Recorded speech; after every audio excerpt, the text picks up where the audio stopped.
this morning with you as facilitator. Thank you very much for taking us through this morning.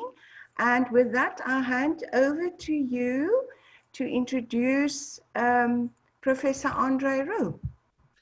Thank you, Christelle, and it's really good to be with you, and it's our privilege as the Gauteng Alumni Association to host this webinar. Goeiemôre almal, en ons is dankbaar vir julle teenwoordigheid en ons vertrou u geniet hierdie weergawe. Just an introduction to Professor Andre Roux was the director of the Institute of Futures Research at the University of Stellenbosch from 1996 to August 2015. Prof. Roux is now in the full-time employ of the business school, where he lectures on economics, and he's also the program head for the school's postgraduate programs in future studies. He is a regular guest on radio and television programs. He has supervised 6 PhD theses and more than 100 postgraduate students. He's been awarded the prize for Best Lecturer at the Business School 2016 to 2018. Prof, it's a huge privilege to have you with us this morning, and we really look forward to what you have to say. And perhaps just on a personal note, you lectured economics to me in 2002. That seems like a lifetime ago, and so much has happened in the world since then, but really, really tremendous to have you with us. And so maybe just some opening comments. Looking at what the IMF has to say about this phase that we find ourselves in, and this idea that we need to try and define what this new normal is.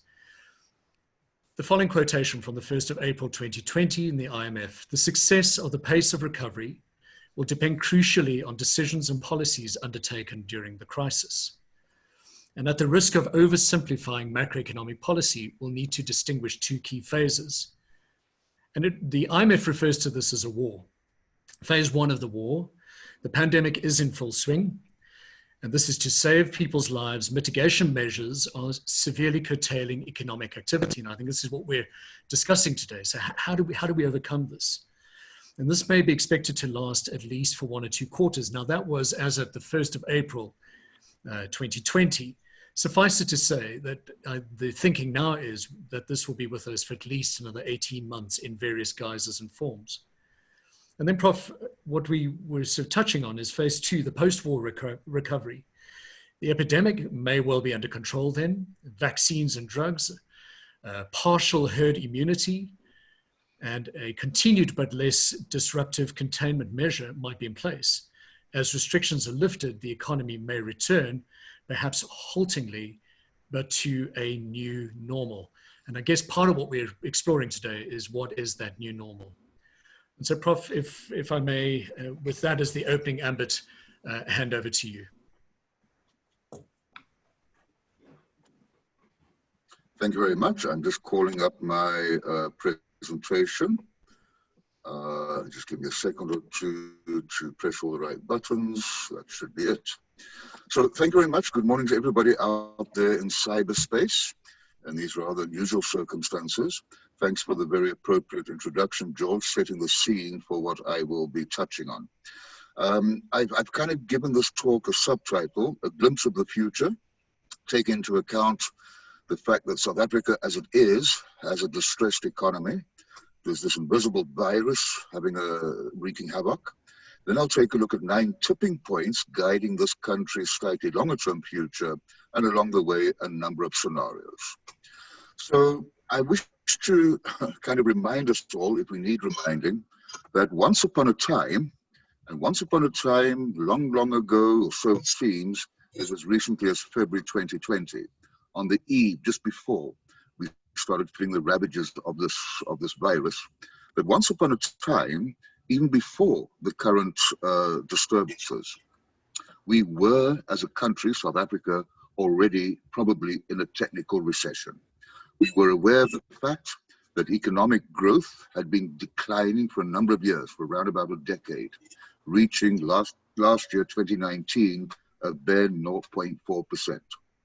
At the same time, or in conjunction with that, if we look at quarterly economic growth rates, we again see a rather wishy-washy, mediocre, miserable, often negative kind of growth rates being recorded. So to repeat the point, even before this crisis, this economy was in a very vulnerable situation. We're all aware of the fact that globally, growth was not looking all that great. Here at home, the well-known education dysfunctionalities. We were on the verge of a fiscal crisis, triple junk bond rating, whereby the 3 credit rating agencies had given an opinion that our government debt was not very healthy, was not sustainable. Household debt levels were exceptionally high. Unemployment, as we all know, has been at a chronically high level for many a long time. Poverty, the well-known poverty and inequality, we were aware of that. At the time, we cast our minds back to February, the big news item every day was not whether we're going to be load shedding, but how often it would be. Would it be stage 1, stage 2, stage 3, stage 4?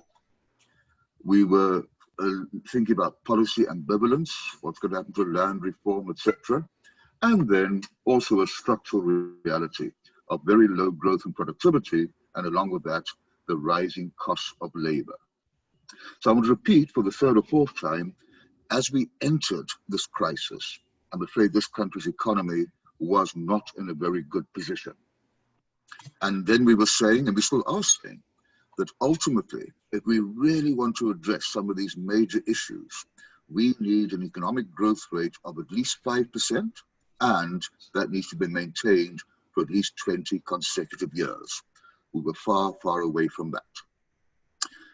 Little did we know that that might have turned out to be a good outcome for the economy, because obviously we now have to look at the implications of the entrance of this nasty virus, coronavirus, COVID-19. Now, let me state from the outset, I am not, by any stretch of the imagination, involved in the medical sciences. I'm not an epidemiologist. But as far as I can make out, we kind of know the following. We know that right now there's no vaccine or cure. We know it's highly contagious. We also know that even prior to this crisis, many dimensions of this country's health sector were and still are underperforming. I got hold of a few figures where we have a look at just 1 or 2 measures of the outcomes or the implications or the implementation of healthcare. And you will note that the first one is life expectancy at birth, where we see that the world average is 72. The average for upper middle income nations is 76. And by the way, we are an upper middle income nation. Here's only 64. We have a look at health expenditure per person. The global figure, just over $1,000. In South Africa, $428 per person. Number of doctors per 1,000 people. The world average is 1.5. For upper middle income economies, 2. Here, less than 1. So even as we entered this crisis, we were faced by this reality. We also know, obviously, that millions of South Africans are in vulnerable employment or no employment, many earning very low wages, if they are earning anything at all, and probably living from hand to mouth from one month to the next, from one paycheck to the next. Now, this is where I have to call upon what I think is expert knowledge regarding the virus, the reproduction rate. This seems to be one of the very important measures of how a country is faring. Essentially, that is the average number of people that an infected person can expect the virus to pass on to. If that number is greater than 1, then the disease will grow exponentially. If it's less than 1, it grows more slowly and will eventually fade out. Now, it seems as if the global benchmark or the objective is to reach an R0 of 0.7, or obviously less than that. It seems that the current R0 in this country is around about 1.2, which means by the end of June, at least on paper, we could be looking at 10,000 new infections per day. You've probably all read that according to our experts, the peak is expected to be in around about September. And a very important issue here that determines the R is detection, testing, isolating, treatment of every case, and tracing every contact. abbreviated as DTITT. So let's repeat that. In order to lower the R0, that will be determined by our ability to detect, to test, to isolate, to treat, and to trace.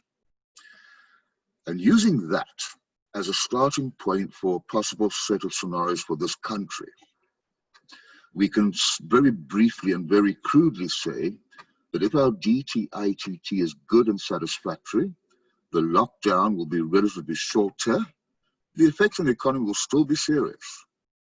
If our DTITT is poor, the lockdown should last longer and the effect on the economy very serious. I think already you get the idea that even in a best case outcome, the effect on the economy is not going to be very good. In fact, let's use this as a further step to come up with a set of scenarios. So there you again see was DTITT, detecting, tracing, etc. It will either range from being exclusive and ineffective in this country to being inclusive and effective. And already we see some kind of polarization. So on the left-hand side, we are aware of the fact that millions of South Africans live in rather unfortunate conditions with very limited and rudimentary access to healthcare. I admit that this bottom picture is perhaps a bit exaggerated. Whereas other South Africans, and not millions, the minority, are far more fortunate, living in affluent conditions with access to world-class healthcare. So somewhere along the spectrum, we'll find the reality. The other major factor is the extent of and the effectiveness of some kind of economic stimulus. Now, this could range from being tepid, uninspired, ineffective. Typically, if a country were to devote between 1% and 5% of its GDP to emergency economic stimulus measures, that would simply not be sufficient. If a country were to be more aggressive and even more unorthodox and more audacious in trying to devote resources to the virus or to the epidemic, that you'd be looking at between 15 and 20% of GDP being allocated to this effort. It's interesting, in the case of some of the well-known developed nations, USA, Europe, for instance, we are looking at somewhere between 12 and 20% of their GDP that has been put aside, as it were, to try to stimulate the economy during this, let's call, isolation phase. So we have these two, if you like, major drivers of what lies ahead. There they are put together, the DTITT, and then the nature of, the extent of the economic stimulus packages. And these four quadrants yield four scenarios. Now, let me state immediately, I'm looking here primarily at scenarios regarding the economy. Let me also state from the outset, as I have already, that any one of these delivers a recession. The question is, how severe and how deep will that recession be? So, let's start off with the top right-hand side, which I am calling back to square one for reasons I shall divulge in a few minutes' time. Moving towards the left, top left, that would be a scenario we could perhaps call, yay, oh dear, not as great as we thought. So initial recovery, but then followed by a renewed slowdown. Bottom right-hand side, I'm calling that this sucks, and bottom left-hand side, this really sucks. Now, let me give a bit more body to these thoughts. So let's start off with back to square one, which, by the way, is probably the most favorable outcome. Economists like using letters of the alphabet to try to describe a picture, if you like, of a slowdown, of a recession and a recovery. This one is known as a V-shaped recession. So if the economic stimulus package is adequate, but the healthcare response is inclusive and effective, we could be looking at a V-shaped recession. Let me give you a further description of that. That is where you have a sharp fall, a sharp downturn, which bottoms out, and the economic recovery is fairly quick. So in this case, there is a recession, lasts only a few quarters before a fairly quick return to growth, bringing us back to where we were before the coronavirus pandemic, which, as I pointed out, wasn't all that great. February 2020 wasn't exactly the most exciting outlook for the country's economy. Incidentally, if we have a look at IMF forecasts, they are in essence projecting for most countries on this planet a V-shaped recovery. That is their current forecast for growth in this country in 2020, minus 5.8, and then what seems to be a sharp recovery next year, a growth rate of 4%. We have not had 4% for many, many years, but we should not be deceived by this. It means that this year the economy will contract by 6%. It will improve from this year's levels by 4%, which is still not yet back to where it was at the end of 2019.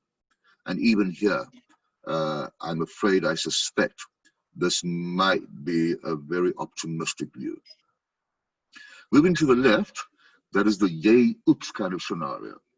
Here we use the word or the letter a W-shaped recession. So what does this really mean? The recession starts by looking like it will be a V-shaped downturn, but then it falls again after what turns out to be a false sign of recovery. So you have a sharp decline, a seemingly sharp recovery, but then another decline, a so-called double dip recession.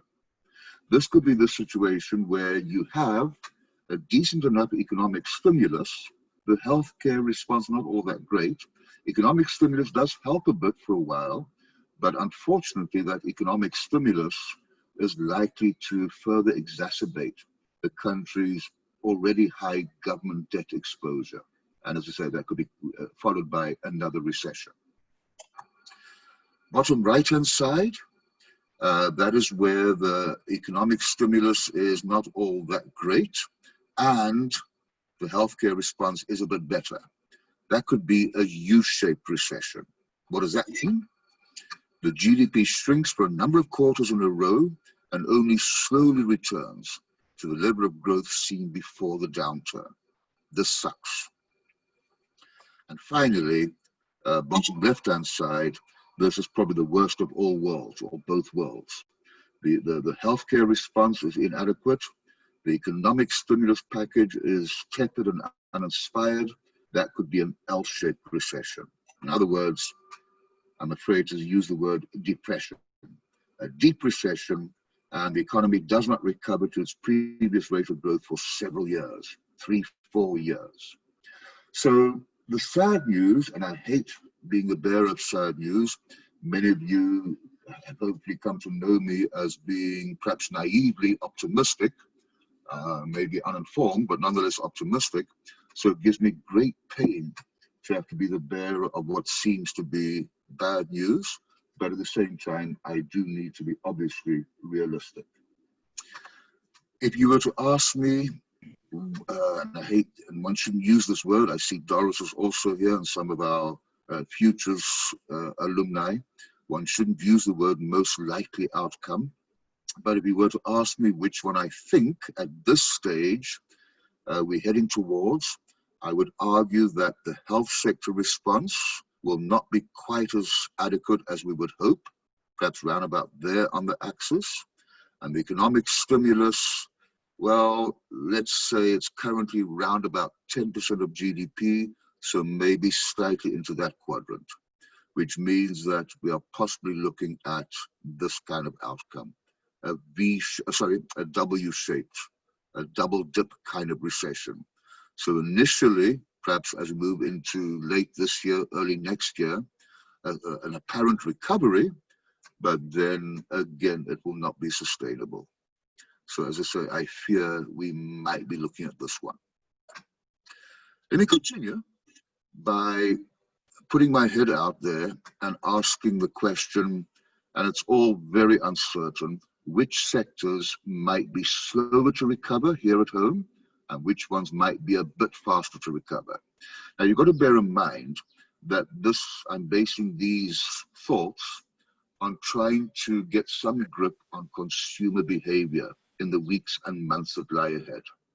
Consumers obviously coming under pressure, rich ones and poor ones more than rich ones or affluent ones. We are probably going to see consumers changing their spending priorities over the next few months and even next few years. The ones that are going to be slower to recover could include restaurants and takeaway businesses, clothing and footwear, the travel industry, fuel, toys and hobbies, media and entertainment, health and cosmetic products, home improvements, and electronic products. The ones that could be slightly faster to recover, and fast is also very relative, is food for not restaurants, but food that you buy at the grocery and bring home and cook your food. Utilities, electricity and water, mainly because the prices are going to go up. Cell phones and internet, essential medicines.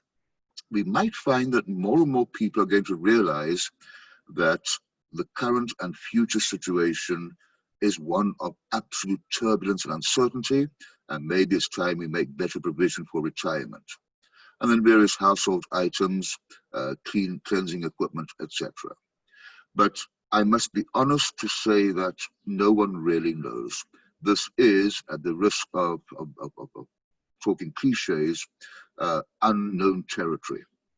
One of the problems with the current recession and recession that lies ahead is that it is a double whammy, in the sense that we see production slowing down as well as consumer demand slowing down. Very often recessions are driven by one or the other. Here we have both. So trying to anticipate and forecast human behavior in these unprecedented, uncharted conditions is very difficult. The question to ask then is, when the dust has settled, when the worst is over, will all of this leave any indelible mark on us as a society, on the economy, on politics, on the social environment? And the answer is probably yes. I mean, everyone's talking about the new normal.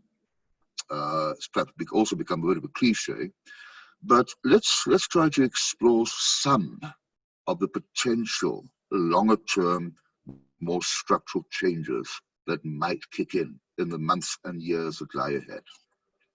In no particular order of importance, I've already made this point, the economic fallout will last for many years, just as we are still actually experiencing the aftermath of the 2008 recession. This one, even worse than that one, is bound to linger for many, many years to come.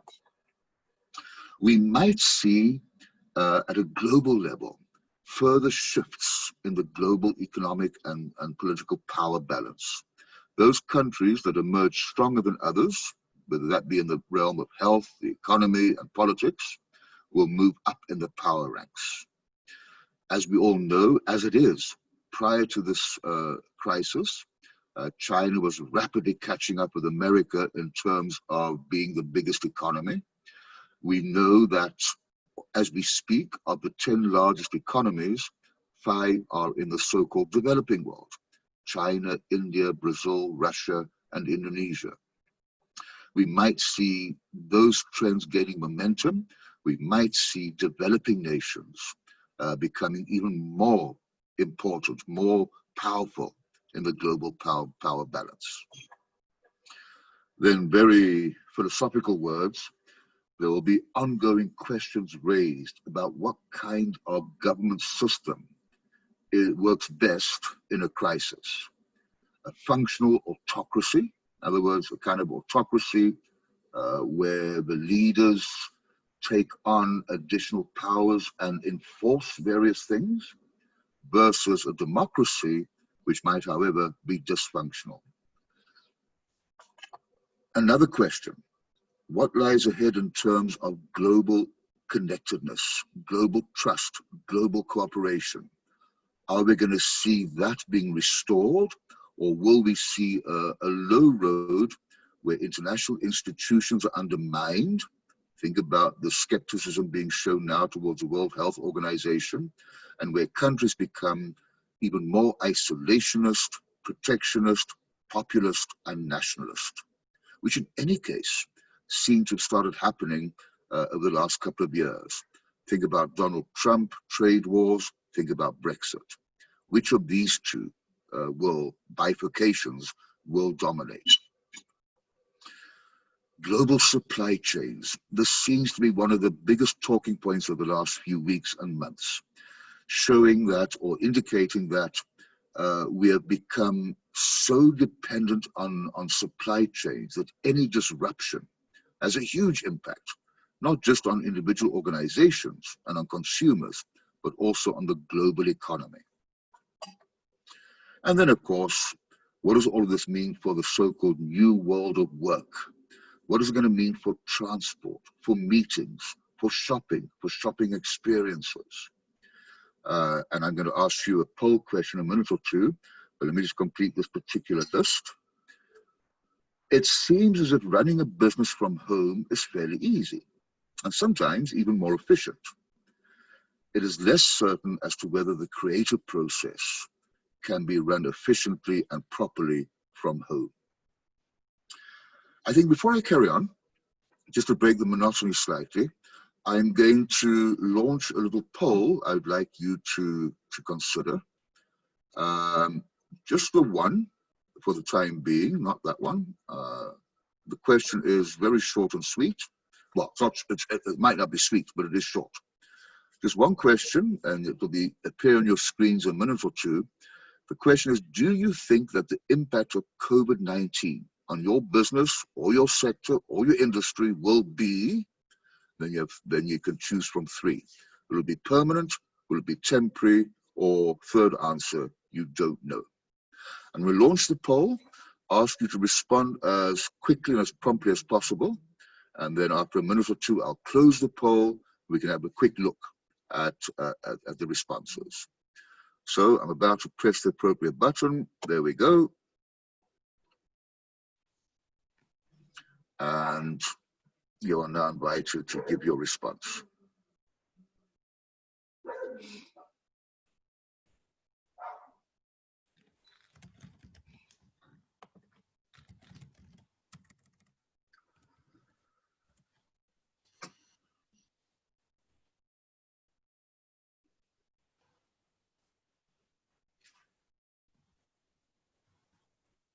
All right, 121 have responded. That's out of 142.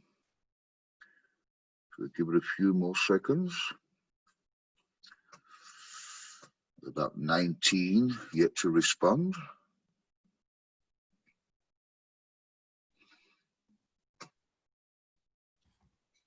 Okay, another few have responded. Another 17 to go. We'll give it 10 more seconds. And then I'll end the poll and have a quick look at the results.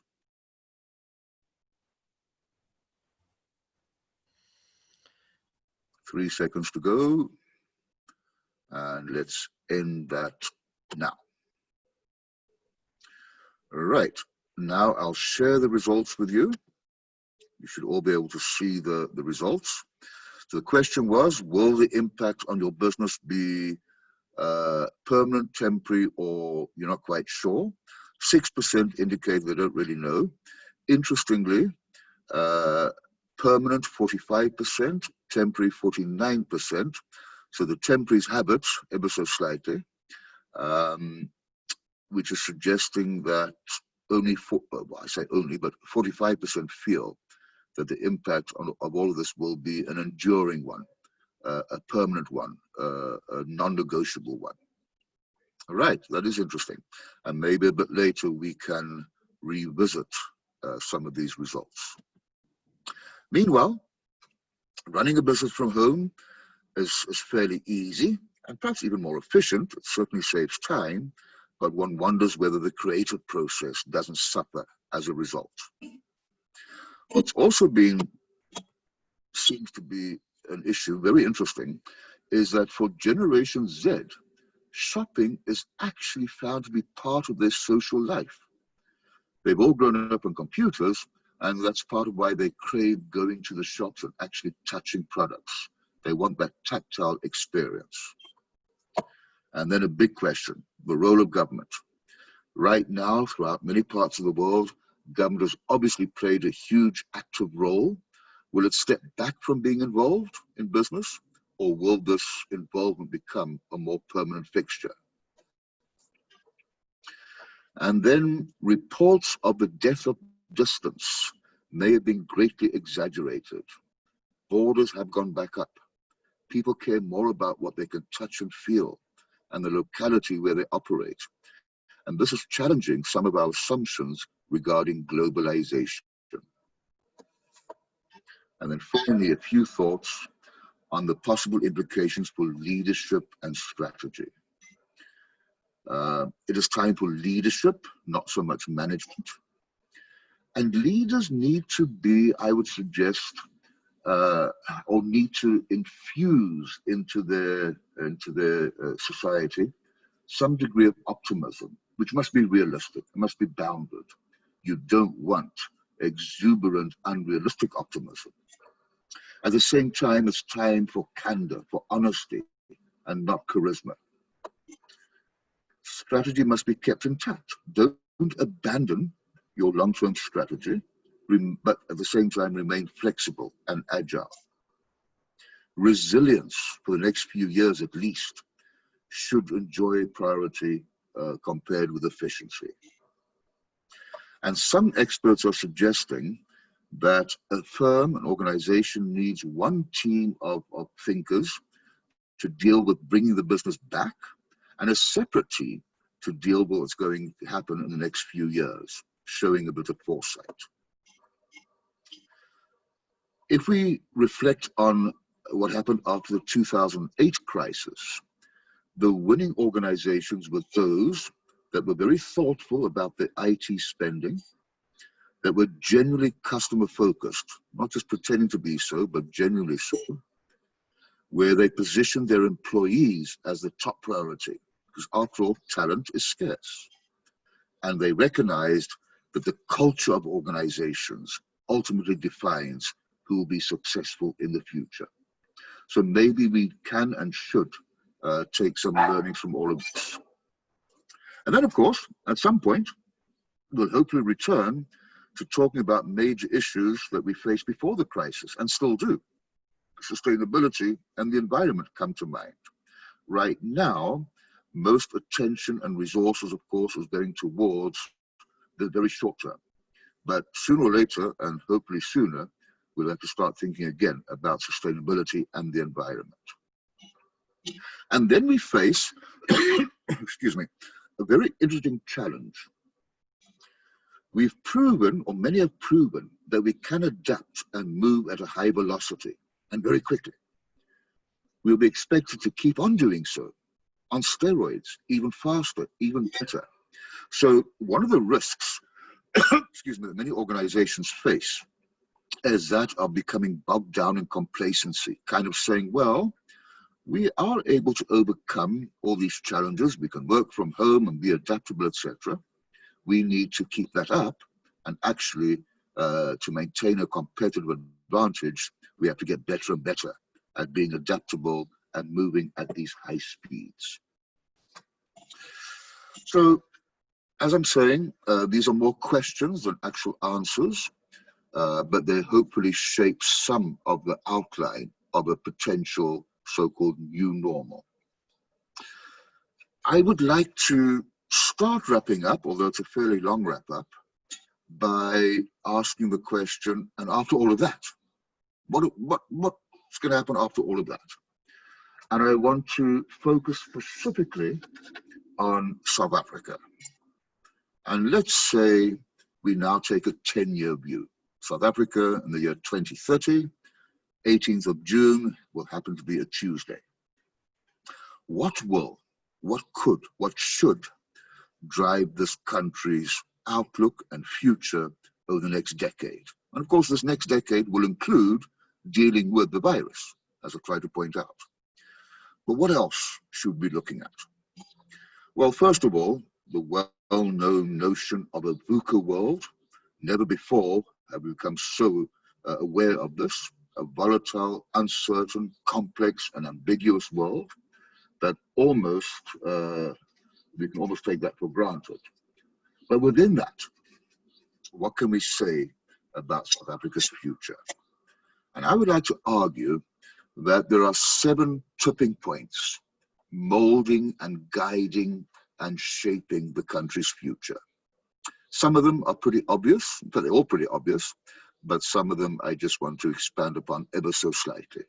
When I talk about tipping points, I'm really trying to evoke the image of, if we can deal with these tipping points in a satisfactory, good way, that could tip us into a much more successful, happier South Africa.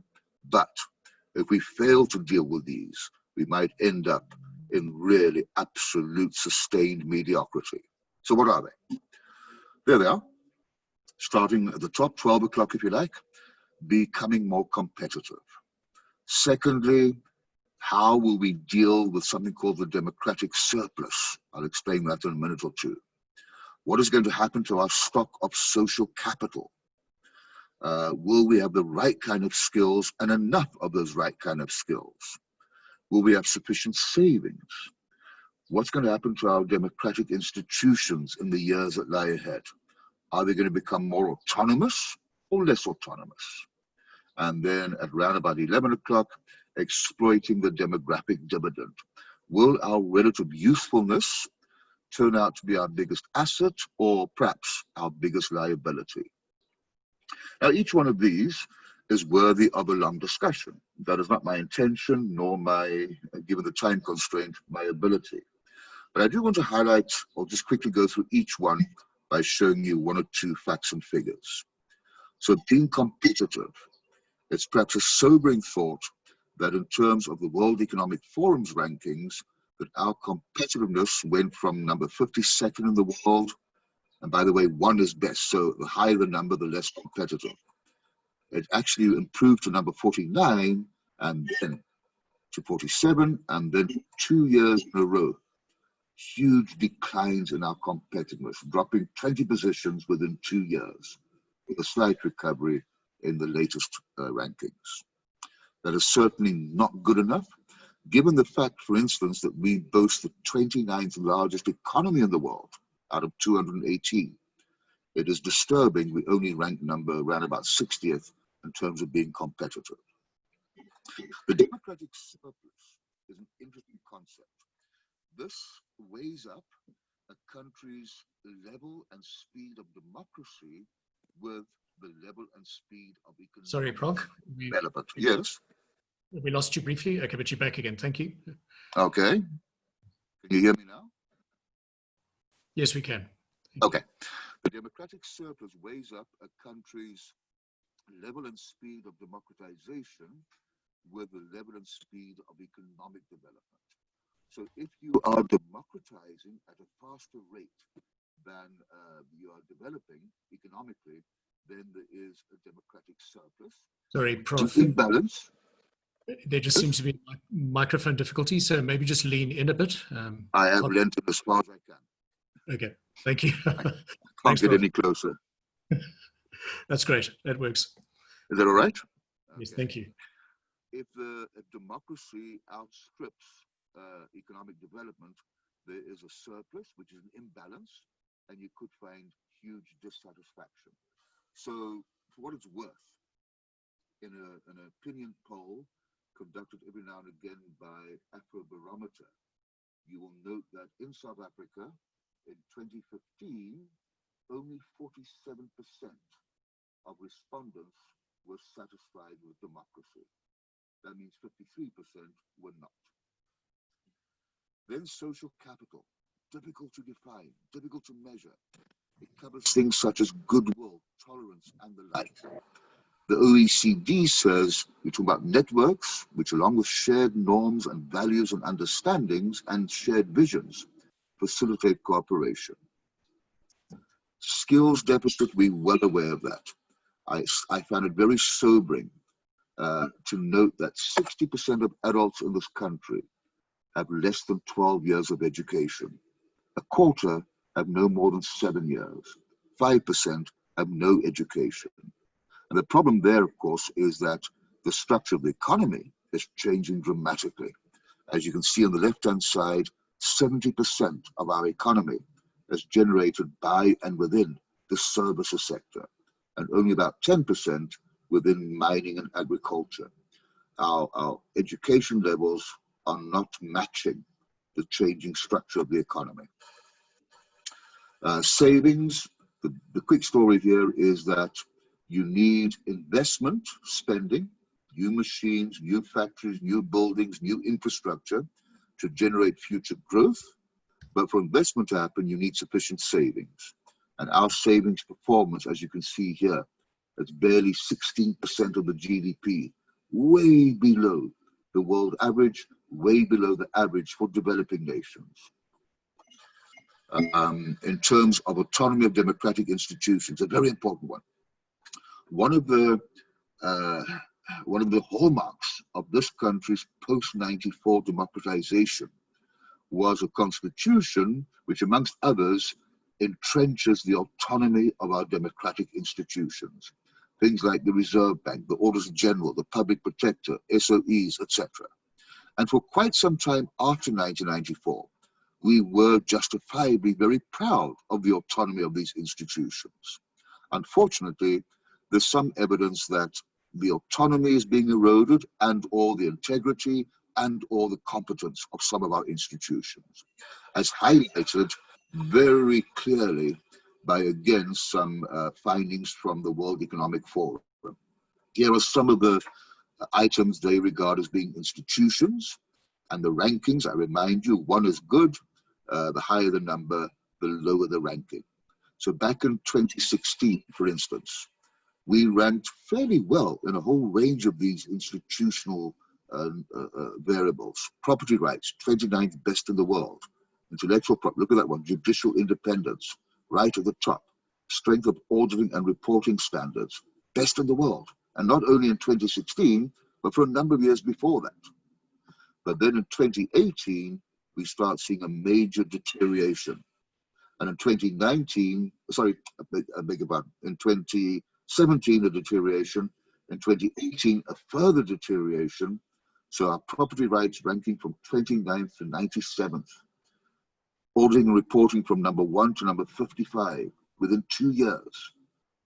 There's some slightly good news, and that is in the latest survey, we see some improvement in these rankings, or many of these rankings, but still a far cry from where we were back in as recently as 2016. And then finally, our youthfulness could be our biggest asset or our biggest liability. We have lots and lots of people of working age, and more in the years that lie ahead.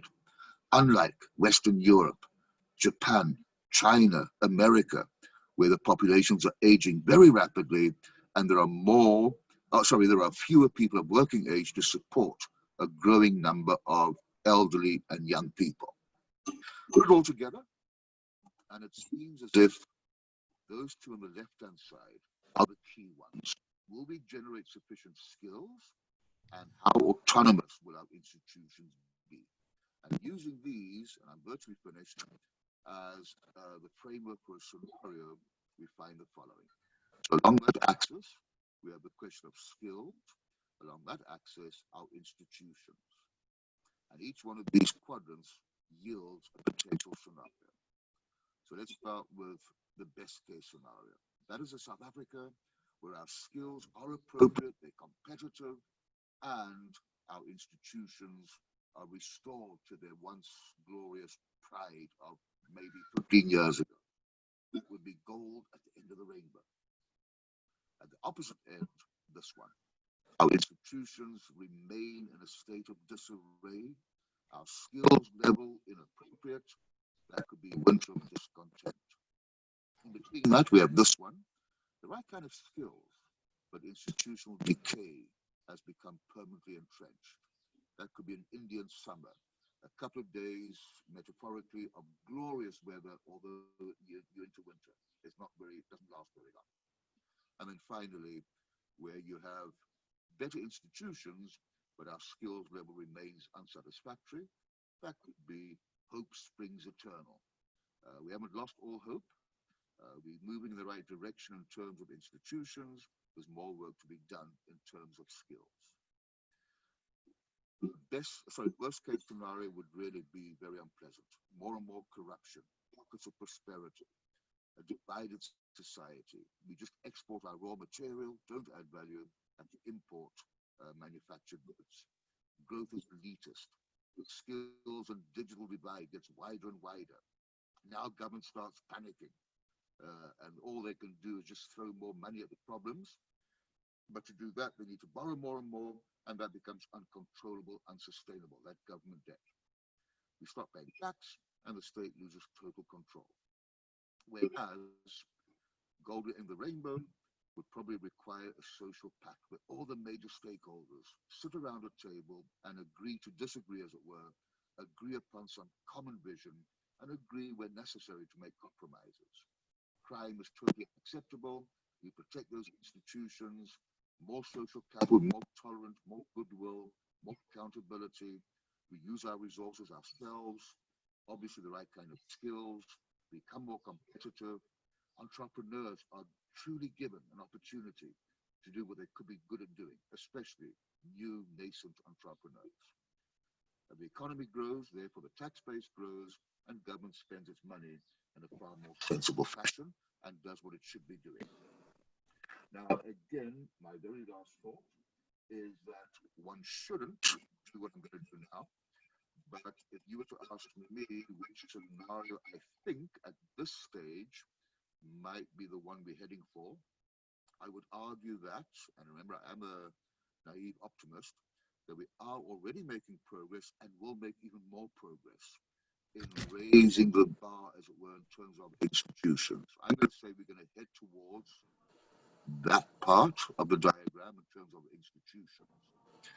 But even as a naive optimist, it would be difficult to say we're going to reach here in terms of skills within 10 years. Education and training is a long-term project.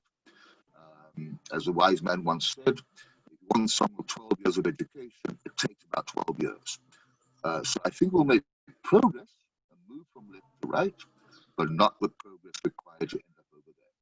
So I think in 2030, we might be floating somewhere within this kind of scenario. Hope springs eternal. I repeat, not the end of the world, not the best place to be, not the worst place to be either. And I think on the semi-optimistic note, allow me to also remind everyone that even though the current situation is really daunting, unpleasant, we don't know what's going to happen, I think sometimes it's useful just to look beyond the immediate, look beyond today's reports, and just remind ourselves that we are, after all, an upper middle income economy. We are the 29th largest economy in the world out of 218. Our financial infrastructure is world-class, sophisticated, and widely respected. Our economy is diversified. We do not have all our eggs in one basket, as we used to.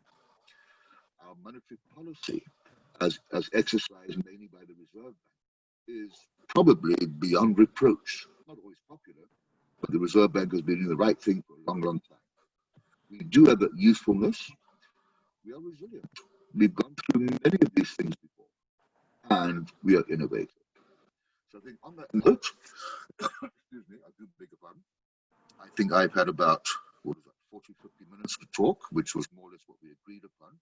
So for now, I think I will move out of this. I'll stop sharing, for instance. There we are. And join you in a different way. Thank you. Thank you, Prof. That was an exceptional discussion. Talking and reflecting on the new normal is an important part of coming to terms with the changes. And if we hear you, it seemed as if there was this temporary hiatus, there was a bit of a shock, which disabled some of the strategic urgency. And now there's definitely a global conversation that is coming to terms with what this new normal is. And perhaps one of the other sort of takeaways from this is that leadership is key at this point. So thank you very much, Prof. So we're going to open it up for questions.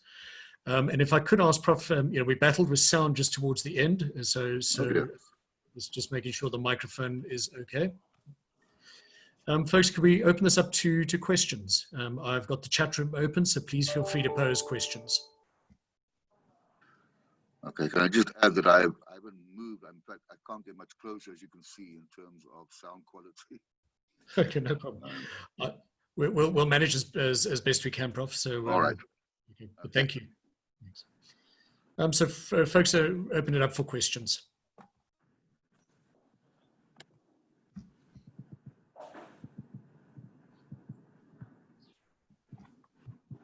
Okay, there are some questions coming through now.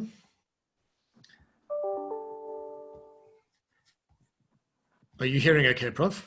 Yes, yes. Okay, so there was a question here from David Libisi, and it says, I wonder how the financial services sector, especially insurance, motor and life, will be impacted by this, this new normal. Yeah, well, I think I wonder is the right word to use. I'm not going to make a forecast, but I do suspect that given the fact that many households obviously find themselves strapped for cash, that they might unfortunately see some of those things as being, well, more of a grudge buy than ever before, and they might decide to not abandon that kind of spending, but to certainly not regard that as being their top priority. That said, one also suspects that people will try to be more proactive in protecting their retirement funds. But yes, I agree. I mean, I suppose one benefit is that we do have exceptionally low interest rates right now, at least low by our own standards. Still very high by international standards. It's quite incredible. There are some countries where interest rates are just about zero or even less than zero. So our interest rates are still high by world standards, but by our own standards, they haven't been this low for more than, 35 years. And obviously that is an attempt to try to prompt people, to encourage people to borrow more money, and in that way get the economy going. But no, I think I'm afraid that right now it's all about survival, and that things such as insurance policies, short-term insurance policies, for instance, will probably be deemed for the next couple of years to be almost a luxury. Thanks, Prof. Another question, how long can the USA keep printing money? Yeah, I presume that the question refers to the notion of quantitative easing. Yes. How long? That's a difficult question to answer. They've been doing it for a number of years. They've been doing it for the last 10 years on and off. And I suppose the answer to the question would be guided by the impact that has on things such as inflation. So if money printing, money creation creates rising inflation rates, that is when you should start thinking about stopping it. There's no indication right now of any major inflationary pressures in the USA, or for that matter, Europe, any other place. So I suppose as long as inflation behaves itself, they can carry on doing it. Absolutely. Thanks, Prof. Another one, property and construction. How do we see the industry being impacted? Yeah. As I said a bit earlier, trying to anticipate human consumer behavior in the wake of this crisis is difficult. It's never happened before. I don't know the answer to that, but I do wonder what effect the possibility that more and more people are going to work from home will have on industrial, commercial property demand. I suppose it's fairly easy to say that for the next few months, the residential property market will be in the doldrums. Absolutely. Thank you. And then, I wonder, sorry, I have another poll question I think might be appropriate at this stage. Thank you, Prof. Can we quickly do that and then carry on? Let's see. My question is, let me just find the right thing here. Okay, it's actually two questions in one.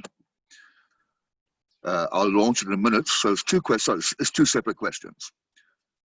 This time next year, would you like to be, and I have a choice of four, would you like to be working permanently from home, working permanently at the office, working at both home and the office, do not really care?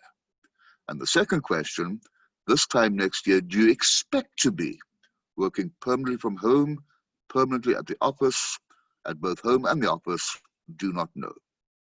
So have a very close look at the nuances implied. The one is, would you like to be? The other one is, do you expect to be? I'm going to launch that and wait for your responses. Here we go. Just bear in mind there are 2 questions, 1 answer each, please. Right, I just launched it.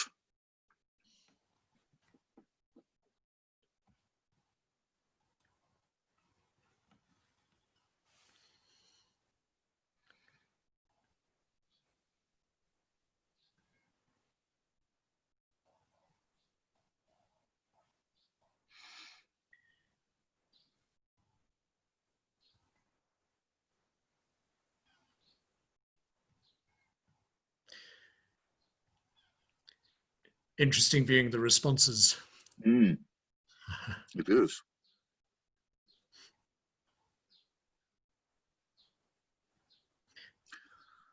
"105 have answered so far. Another 20 to go.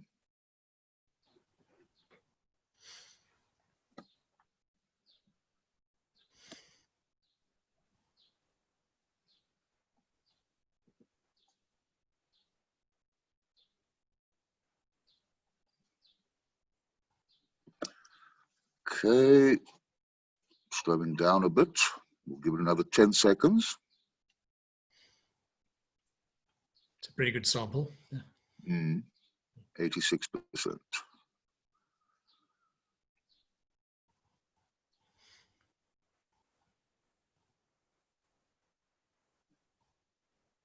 Right, I think we can end it there, right? And now we're going to have a look at the results. There we are. So the first question was, if you had a choice, as it were, where would you like to be working in a year's time? Permanently from home, the response there is 15%. Permanently at the office, only 5%. At both home and office, 80%. So a resounding preference for working from both. So both, a combination of working from home and the office. That's where you'd like to be. Now let's have a look at where you expect to be working. From home, 9%, as opposed to 15% who would like to be working from home. At the office, 17%, as opposed to 5% who would like to be working at the office. And then round about 71% working at both the home and office. So it seems to me that the majority would both like to be and expect to be working at both home and the office, which kind of links up, thank you for that, which kind of links up with the earlier question about where the impact on property prices. I think this will have a major impact on property price, even transport, modes of transport, and possibly a positive impact. You know, people are going to travel less, not only domestically, but also even internationally. In fact, I believe that even for this meeting, we have some people who logged in from Australia, from the UK. We had more than 200 respondents. Normally, when we have these kind of meetings on site, we are very happy to get 30 or 40 people attending. So it is making some of these things easier and alleviating the need for various forms of transport, accommodation, etc. Absolutely. Thanks, Prof. A question from Michelina Giacovazzi. What can SA banks do better going forward during and post the pandemic? My goodness, that kind of question implies that I have intimate knowledge of what they are doing and what they're not doing well. There's an implication they're not doing very well. I cannot pass comment on that. I can merely give a very generic answer without analyzing the banking sector, and that is what I hinted at a bit earlier. 2 big things really: focus on consumers or clients, and then retain talent. I think it's about putting the client front and center, as it were. So really not just paying lip service to consumer centricism, but really meaning that, and then also focusing on talent. And then perhaps a third point, which is also very generic, resilience, as opposed to or not resilience, but almost survival, resilience, yes, let's rather say resilience, almost orthodox, almost conservative, as opposed to trying to be spectacular. And I suppose there's a lot to be said around liquidity in the market, keeping the the systems up and running. Yes, certainly. New products, so certainly I think people financially being impacted by this are inevitably, from a career point of view, people are fulfilling 2 or 3 different jobs now. And so banks really need to get a lot more flexible, I think. Yes. If I may offer that. Yes. Without abandoning monetary prudence, of course. So that trade-off is always going to be difficult. Absolutely. This is a question from Wendy McCallum. Terry, when you refer to economic stimulus as one of the axes for economic recovery scenario, do you mean a once-off stimulus, i.e. those that have already been announced, or ongoing? And if ongoing, does the country have the means to finance this? First of all, the answer is both. So kind of the one-off stimulus, but we need this to continue. We can't just cut them off after 3 months. That would be defeating the object. Do we have the ability to finance that? Well, that's a $64,000 question. Yes. The quick and simple answer is no, we don't. But the other answer is, well, we have no choice in the matter. I'm not saying that we need to, abandon again all sense of fiscal prudence. And of course, in a week's time, Minister Mboweni will be reading his revised budget, as it were. We'll probably get more information. And in a sense, essentially, he's going to start from scratch. He's going to start with a clean slate. But there are various ways of implementing the stimulus. The one's been announced already is to reallocate current budgeted spending from some departments to others. The other one that's also included indirectly is the Reserve Bank stimulus, indirectly by, amongst others, reducing interest rates and also pushing liquidity into the market. And then another one, which is controversial, always will be, always has been, is by availing ourselves of special funds made available by the IMF and or the World Bank. Now, for the last 25 years, government has resisted that. The feeling has been we do not want to be beholden to these Washington or European-based institutions and be subject to all their conditionalities. I think that this time round we need to realistically be a bit more willing to avail ourselves of those funds. My understanding is the funds that they make available have to be earmarked for COVID-19 reasons. So I think the time is ripe for us to swallow a bit of our pride and say, you know what, we can't do without that, let's go for it.